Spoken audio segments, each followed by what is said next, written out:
கிறிஸ்துவுக்குள் மிகவும் பிரியமான சகோதர சகோதரிகளே, இயேசு கிறிஸ்துவின் நாமத்தினாலே உங்கள் யாவருக்கும் எனது அன்பின் நல்வாழ்த்துதலையும் வணக்கத்தையும் தெரிவித்துக் கொள்கிறேன்.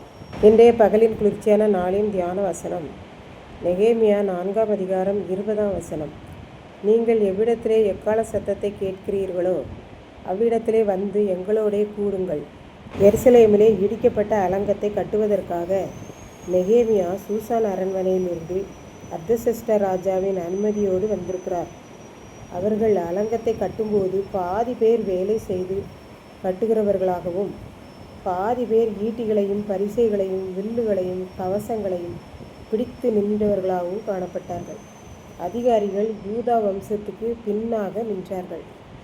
அலங்கத்திலே கட்டுகிறவர்களும் சுமை சுமக்குகிறவர்களும் சுமை ஏற்றுகிறவர்களும் ஒரு கையினாலே வேலை செய்து கொண்டு மறு கையினாலே ஆயுதம் பிடித்திருந்தார்கள்.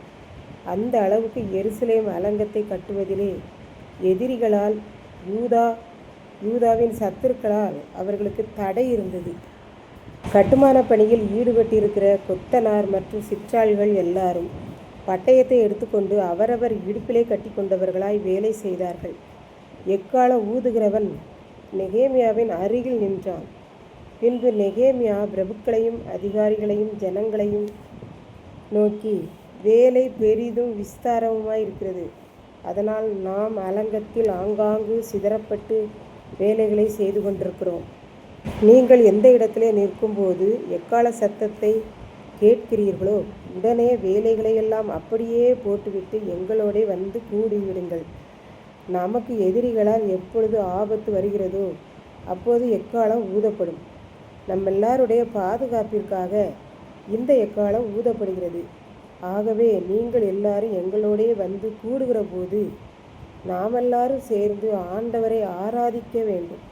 அப்படி ஆராதிக்கிற போது அவர் நமக்காக யுத்தம் பண்ணி நம்மை அவர்கள் கையிலிருந்து பாதுகாக்கிற தேவனாய் இருக்கிறார் என்று நெகேமியா ஜனங்களிடம் கூறுகிறார் என்று நாம் பார்க்கின்றோம்.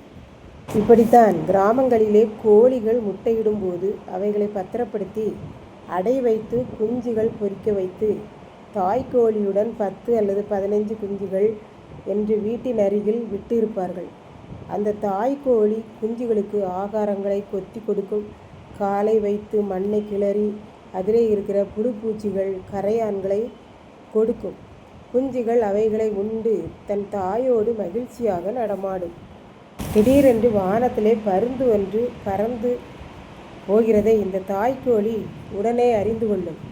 இதனால் அது ஒரு சத்தமிடும்.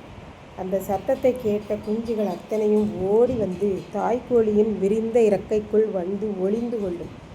தாய்க்கோழி தன் 2 இறக்கைகளால் இதைத்தான் நெகேமியா கூறுகிறார். மூடி ஆபத்து வரப்போகிறது என்பதை தெரிவிக்கும்படியாய் அந்த தாய்க்கோழி போல ஒரு எக்கால சத்தம் தொனிக்கப்படும். அதனை கேட்கிற யாவரும் உடனே வந்து எங்களோடு கூடிக்கொள்ளுங்கள். நாமெல்லாரும் ஆண்டவரை தேடுவோம். அவர் நமக்காக யுத்தம் செய்து நம்மை காப்பாற்றுவார் என்று சொன்னார்.